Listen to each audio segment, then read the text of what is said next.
Good morning students. मैं संदीप कुमार आज हम लेकर आए हैं आपके लिए थ्योरी ऑफ मशीन की क्लास में जो हमारा टॉपिक था फ्लाईव्हील चल रहा था उस पर रिलेटेड हम ये न्यूमेरिकल लेके आए हैं जो एग्ज़ाम में बहुत ही पूछा जाता है। इस तरह के न्यूमेरिकल को तो देखते हैं किस तरह से न्यूमेरिकल आपके सामने यहाँ पर देखने में ही न्यूमेरिकल बहुत बड़ा लग रहा है, स्टूडेंट देख के इसको डर जाते हैं। तो डरना नहीं है, सिंपल लैंग्वेज है न्यूमेरिकल की, आपको समझनी है कि the turning moment diagram for a petrol engine. Petrol engine के टर्निंग मोमेंट डायग्राम में क्या है, is draw the following scale. क्या फॉलोइंग स्केल यहाँ पे दी गई है जिससे हमें डायग्राम ड्रॉ करना है। Turning moment 1 mm equal to 5 newton metre, crank angle 1 mm equal to 1 degree. The turning moment diagram repeats itself at every half revolution of the engine. हर एक हाफ रिवॉल्यूशन पर इंजन के ये इससे यानी खुद रिपीट होता रहेगा। And the areas above and below the mean turning moment. Mean turning moment line taken in order, order में यानी दिए जाएंगे। ये उसके हैं टर्निंग मोमेंट है, क्या है 295 प्लस माइनस में 685 plus 40 minus 340 plus 96 minus 270 mm square. The rotating part are equivalent to a mass of 36 kg at a radius of gyration of 150 mm. Determine coefficient of fluctuation of speed when the engine runs at 1800 rpm। यानी यहाँ पे पहले हम सबसे पहले question का जो है गिवन डेटा लिख लेंगे। तो गिवन डेटा में हमारे पास क्या क्या है, यहाँ पे हम लिखेंगे मास कितना है फ्लाईव्हील का। यहाँ पे मास गिवन है 36 kg। उसके बाद स्पीड गिवन है, स्पीड है 18 rpm 1800 rpm। इसके बाद यहाँ पर हमें क्या ऐसी चीज़ गिवन है, स्केल गिवन है यानी 1 mm। यहाँ पे 1 mm equal to 5 newton metre. ये क्या दिया है हमें यहाँ पे, टर्निंग मोमेंट। ये क्या है, ये वाली टर्म क्या है यहाँ पर, टर्निंग मोमेंट है। This is the term of turning moment. And crank angle यहाँ पर गिवन है हमारे पास। क्रैंक एंगल का क्या स्केल है, क्रैंक एंगल का जो स्केल है वो यहाँ पर गिवन है 1 mm equal to 1 degree. Diagram हम कैसे ड्रॉ करेंगे, क्वेश्चन से डायग्राम हम इस तरह से ड्रॉ करेंगे। यहाँ पे मैं ड्रॉ कर दे रहा हूँ। We can draw diagram through the data और इन गिवन क्वेश्चन। यहाँ पर एक मीन लाइन लेंगे, we taken a mean line and this is crank angle. इस लाइन पर हम शो करेंगे क्रैंक एंगल और इस लाइन पर हम शो करेंगे टर्निंग मोमेंट। यहाँ पर हम टर्निंग मोमेंट शो करेंगे। ये मीन लाइन हमारी हो जाएगी। इस मीन लाइन का मीन्स ये है कि इससे नीचे जो एरिया होगा वो नेगेटिव होगा और ऊपर की तरफ जो एरिया होगा वो पॉजिटिव होगा। तो यहाँ पर जो है जैसे स्टार्टिंग हमें क्या दिया है 295 एरिया है, तो 295 एरिया हम इस तरह से अप्रोक्सीमेट ले लेंगे। ये 295 एरिया हो गया हमारा इतना, इसको थोड़ा कम लेंगे 295 इतना, ये पॉजिटिव होगा। इसके बाद -685, तो -685 यानी अप्रोक्सीमेट इसका 3 गुना हो जाएगा, 3 टाइम्स एरिया, लेकिन मीन लाइन से नीचे होगा। 685 मीन लाइन से नीचे है और ये है आपका 295। इसके बाद पॉजिटिव है 40, पॉजिटिव है आपका 40 यानी पॉजिटिव इतना लेंगे अप्रोक्सीमेट। फिर -340, 340 हम इतना ले लेंगे अप्रोक्सीमेट, इसका हाफ होना चाहिए। 340 हो गया, ये 340। उसके बाद 960, ये 960 हो गया और 270 नेगेटिव, 270 नेगेटिव आ गया। इस तरह से डायग्राम बन गया। शो बना लिया हमने। हमें अप्रोक्सीमेट जनरली अपने आप ही एज्यूम करके चलना है कि अगर 295 इतना एरिया होगा तो 685 इतना एरिया होगा। अप्रोक्सीमेट 3 से ज़्यादा, यानी इसके 3 टाइम्स से ज़्यादा होना, 3 गुने से थोड़ा ज़्यादा एरिया हम यहाँ पे कंसिडर करेंगे। और जो 685 के बाद है 40, यानी 40 ये इतना हो जाएगा। और 40 कैसा है, प्लस का है, क्योंकि मीन लाइन से ऊपर है, नीचे की तरफ माइनस है। इसके बाद है 340, ये यहाँ पे 340 है। उसके बाद 960 यहाँ पे है, 270 यहाँ पर है, ये लाइन यहाँ पर है। इस तरह से लाइन को थोड़ा आगे शो कर लेंगे, ये लाइन हो। अब इसी डायग्राम से जो है क्वेश्चन किस तरह से होगा सोल्व। हमें स्केल दिया यानी एरिया, हम निकालेंगे यहाँ पे एरिया, यानी हमें क्या निकालना है क्वेश्चन में, हमें determine the coefficient of fluctuation of speed. हमें क्या निकालनी है, coefficient of fluctuation of speed, जिसको क्या डिनोट करते हैं, सी एस से डिनोट करते हैं। ये क्या होता है, कोफिशिएंट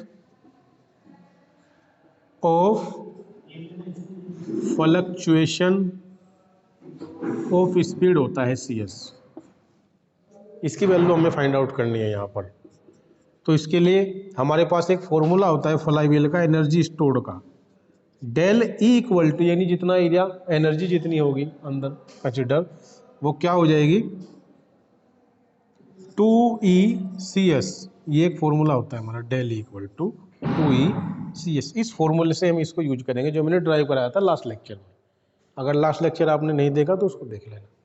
अब यहाँ पर इसको कैसे करेंगे हम, यहाँ पे हम इसको इस तरह से करेंगे कि हम पहले एरिया लेंगे कि एरिया हमारा कितना कंसिडर होगा। तो एरिया 1 mm इंटू 1 mm,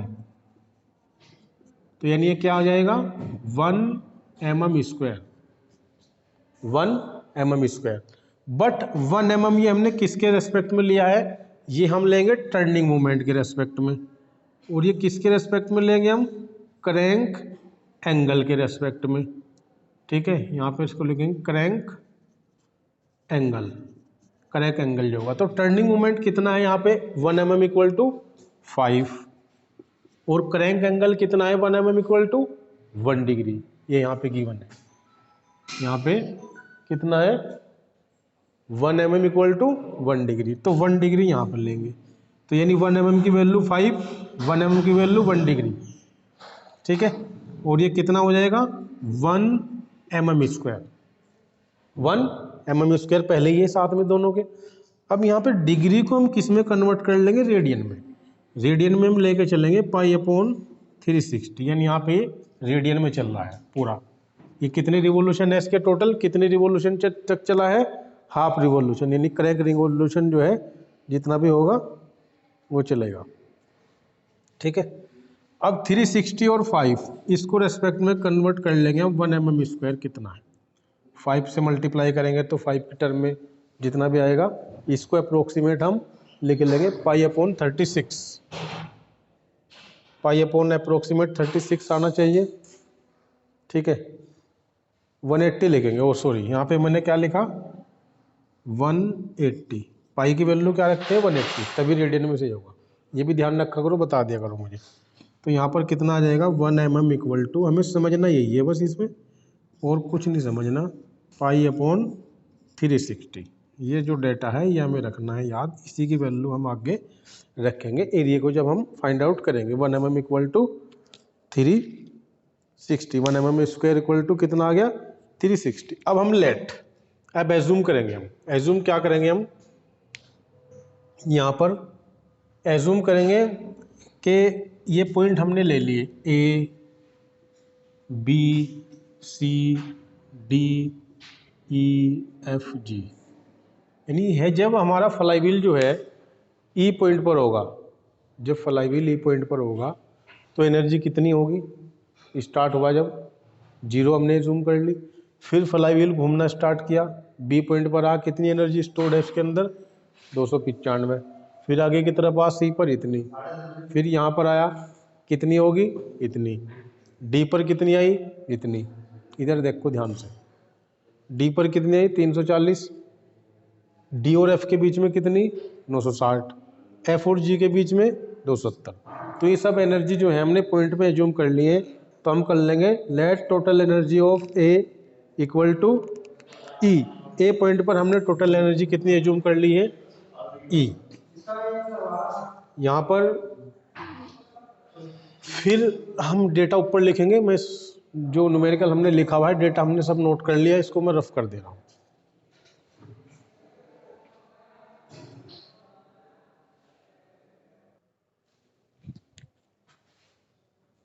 ये सभी डेटा मैंने जो यहाँ पे लिखा था वो मैंने यहाँ पे लिख दिया है। यानी डेली जो फॉर्मूला है हमारा फ्लक्चुएशन ऑफ एनर्जी का वो क्या है, 2 ECS है। और यहाँ पे mm² यानी 1 mm² जो एरिया हमने लिया है वो π/360 आया था, अभी कैलकुलेट किया था हमने। m = 36 kg है मास फ्लाईव्हील का। n स्पीड जो है 1800 RPM है। और r यानी रेडियस ऑफ गिरेशन 150 क्वेश्चन में हमें गिवन है mm में। अब यहाँ पे हम एज्यूम करेंगे कि ए पॉइंट पर जो फ्लाईव्हील की एनर्जी है, let us consider energy of flywheel at point A. यहाँ पर ई हमने इसको एज्यूम कर लिया। इसी तरह से ए पॉइंट पर ई है, तो बी पॉइंट पर जब हम चलेंगे energy of flywheel at point B, B पर कितनी हो जाएगी भाई, ई तो पहले ही थी हमारी, आगे जब बढ़े प्लस का एरिया है तो +295 इसमें ऐड हो जाएगी आगे की तरफ। इसी तरह से बी के बाद फिर सी आएगी, यानी इसी तरह से लिखेंगे हम यहाँ पे flywheel at point C.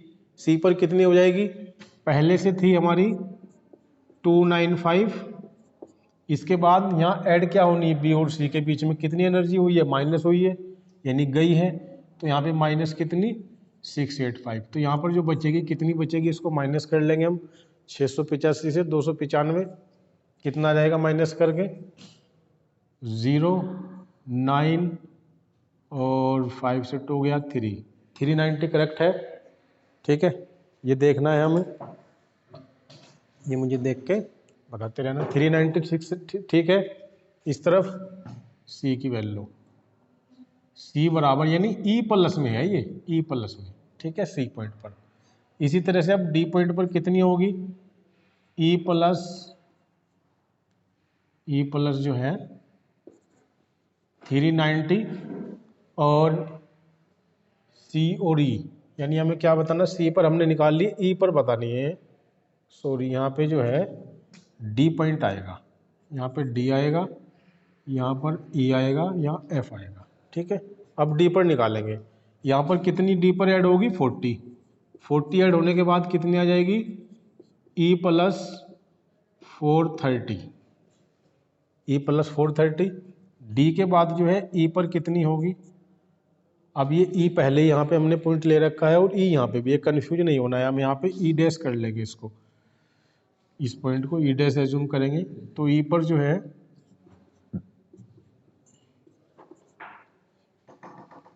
43 plus कितनी है,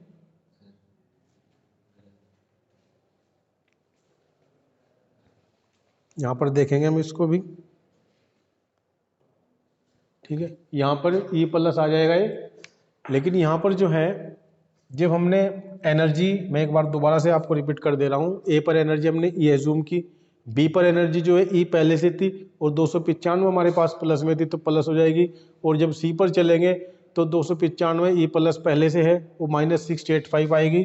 तो यहाँ पर जो हमारे पास एनर्जी बचेगी माइनस बचेगी, और यहाँ पर यानी माइनस का साइन आएगा और माइनस होगा तो फिर 40 में से माइनस आ जाएगी और यहाँ पर आ जाएगा 350, यहाँ पर आ जाएगा -350 इस तरह से। और यहाँ पर -350 रहेगा, -350 रहेगा। फिर ई पर यानी ई तक कितनी थी 340, ई तक थी 340, ये भी माइनस की थी तो ये कितनी हो जाएगी ई -690, ई -690 आ जाएगी। ई के बाद जो है एफ पर कितनी आ जाएगी ई -690, और जब +96 हमारे पास यहाँ पर है तो यहाँ पर कितनी बचेगी एफ बराबर ई प्लस 270। अब फिर F के बाद G पर जो एनर्जी बचेगी 270 माइनस 270, तो यहाँ पर E आया लास्ट में। जितनी एनर्जी हमने फ्लाईव्हील में स्टार्टिंग में एज्यूम करके चली थी, जितनी एनर्जी हमने स्टार्टिंग में फ्लाईव्हील में एज्यूम करके चले थे, उतनी एनर्जी लास्ट में फ्लाईव्हील में बचेगी। अगर जीरो रही होगी तो जीरो बचेगी, जितनी भी हम कंसिडर करके चले थे उतनी फ्लाईव्हील में लास्ट में बचनी है एनर्जी। तो ये टोटल हमारी एनर्जी आई। अब हमें देखना है इसमें कि मैक्सिमम एनर्जी किस पॉइंट पर है और कितनी है। मैक्सिमम एनर्जी फ्लाईव्हील में कहाँ पर है, ये +295 है और ये प्लस माइनस है, ये +270। तो मैक्सिमम जो एनर्जी है वो इस पॉइंट पर है। यहाँ पर मैक्सिमम एनर्जी किस पॉइंट पर है, इस पॉइंट पर। ये एनर्जी क्या है आपकी, मैक्सिमम है। मिनिमम एनर्जी कहाँ पर है, मिनिमम जो एनर्जी है फ्लाईव्हील की वो 690 है। इसके अलावा कहीं और देख रहा था मैं, मिनिमम यही है ना, ये है मिनिमम, ठीक है। तो ये हो जाएगी मिनिमम, ये मिनिमम एनर्जी होगी। अब हमें क्या निकालना है कि यहाँ पर हम लिखेंगे कि मैक्सिमम एनर्जी, मैक्सिमम एनर्जी कितनी है, E + 295 और मिनिमम एनर्जी है E - 690। अब यहाँ पे हम निकालेंगे, यानी इसको हम लिख सकते हैं E1 और इसको E2, यानी डेल E बराबर हम लिखेंगे E1 - E2, fluctuation of energy जिसे बोलते हैं। तो यहाँ पर जो वैल्यू निकल के आएगी E + 290 माइनस E - 690, ये माइनस बाहर है तो इसलिए मैंने ब्रैकेट लगाया है, ठीक है, ये समझ रहे हो। तो यहाँ पर जो निकल के आएगा फिर कितनी एनर्जी बनेगी भाई, यहाँ पर E + 690 हो जाएगा, ये E से E कैंसिल हो जाएगा। यहाँ पर कितनी बन जाएगी, ये 80, तो ये हो जाएगा, ये 290 है, 690 है, ये यहाँ पर 690 है, 985 हो जाएगी, ठीक है। 800, 1800, 90, 100, अच्छा 295 है, ओके ओके ओके, यहाँ पे 295 है, वही मैं सोच रहा हूँ। तो 985 एनर्जी, ठीक है, ये 85 एनर्जी है इतनी। तो इतनी ये एनर्जी एरिया ही नहीं आया है इसका mm²। ये हमारे क्या है, हमारे पास ये एरिया है, ये हमारे पास क्या है, एरिया है। यानी 1 mm अगर इधर होगा तो 1 mm इधर होगा।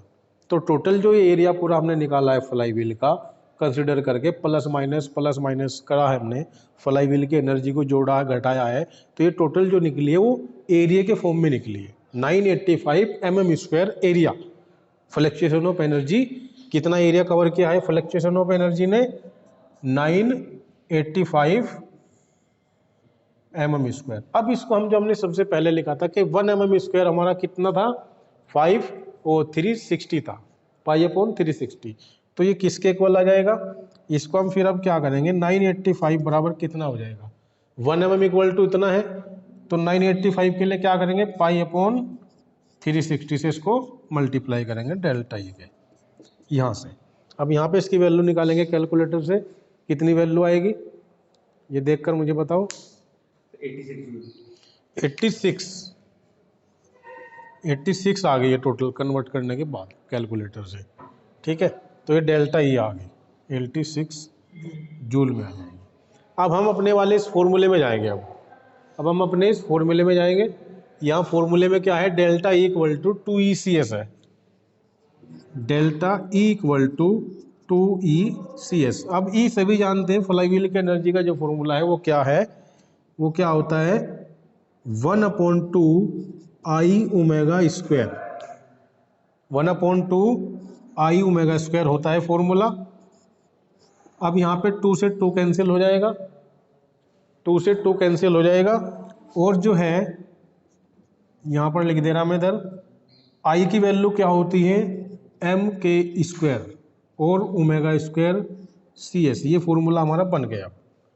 ये जो फॉर्मूला यहाँ से बना है डेल ई 2ECS से ई की वैल्यू होती है 1/2 आई ओमेगा स्क्वायर, फ्लाईव्हील की एनर्जी होती है, और आई की वैल्यू लिख दे mk² ओमेगा स्क्वायर CS। अब यहाँ पे डेल ई की वैल्यू हम यहाँ से निकाल सकते हैं, यानी CS की। अब इस फॉर्मूले को मैं यहाँ थोड़ा इधर लिख दे रहा हूँ। यहाँ पर हम कर रहे हैं डेल ई की वैल्यू हमें निकालनी है। Del E mk² omega square CS। क्या हमने ओमेगा की वैल्यू निकाली है यहाँ से? तो यहाँ से हम ओमेगा की वैल्यू निकालेंगे। ओमेगा बराबर क्या होता है? 2πn/60। तो यहाँ कैलकुलेट करने के बाद मुझे बताओ ओमेगा बराबर कितना आया। इनकी वैल्यू कितनी?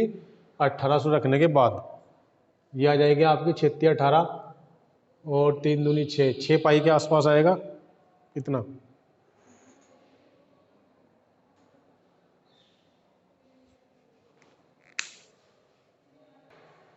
यहाँ पर जो ओमेगा की वैल्यू आएगी 188.9 रेडियन पर सेकेंड है। तो ओमेगा की वैल्यू हम यहाँ पर पुट करेंगे। सभी वैल्यू अब हमारे पास है।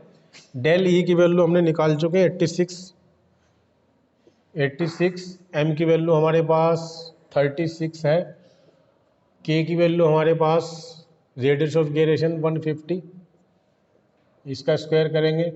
ओमेगा की वैल्यू है 18.9, इसका स्क्वायर हो जाएगा। और CS, जब CS निकालेंगे तो CS के लिए क्या करेंगे? 86 को डिवाइड करेंगे। यहाँ पर कितना आ जाएगा? यहाँ पर आएगा ये 86, ये डिवाइड में चला जाएगा 36, 150 स्क्वायर और 188.9 का स्क्वायर। तो जो CS की वैल्यू निकल के आएगी यहाँ से, वो कैलकुलेटर से चेक करते हैं हम कितनी है भाई। 0.003 0.003 इतनी आई है वैल्यू। ठीक है, इतनी वैल्यू आई है। ये आपको क्वेश्चन समझ में आया होगा। पहले हमने एरिया जो हमें गिवन है, इनको हमने सबको जोड़ा है, घटाया है, मैक्सिमम और मिनिमम एनर्जी निकाली है। फिर हमने फ्लक्चुएशन ऑफ एनर्जी निकाली है। इस फ्लक्चुएशन ऑफ एनर्जी को ये हमारी है mm² यानी एरिया में है। और जो हमने पहले स्केल एज्यूम कर रखी थी उस 1 mm² इक्वल टू π/36 था। तो फिर उससे हमने मल्टीप्लाई कर दिया कि 1 mm² टू इतना, तो इतने mm² टू कितना होगा, तो उससे मल्टीप्लाई कर दिया, ये एनर्जी आ गई। फिर हमने क्या किया, हमारे पास फॉर्मूला है फ्लक्चुएशन ऑफ एनर्जी का 2ECS। ई होती है फ्लाईव्हील की काइनेटिक एनर्जी, जिसकी वैल्यू कितनी होती है 1/2 आई ओमेगा स्क्वायर। यहाँ पर 2 से 2 कैंसिल हो गया। आई ओमेगा स्क्वायर में आई की वैल्यू mk² रखी, ओमेगा स्क्वायर हमने यहाँ से फाइंड आउट किया है। हमारे पास स्पीड है RPM में। जब RPM में स्पीड होती है तो हम ओमेगा में निकालने के लिए 2πn/60 करते हैं, तो यहाँ से ये वैल्यू निकाल लेंगे। इस तरह के क्वेश्चन को हमें ऐसे करना है, कैलकुलेशन का ध्यान रखना है, मिस्टेक ना हो। तो क्वेश्चन आई होप समझ में आया होगा। मिलते हैं नेक्स्ट क्वेश्चन के साथ नेक्स्ट वीडियो में। Thank you.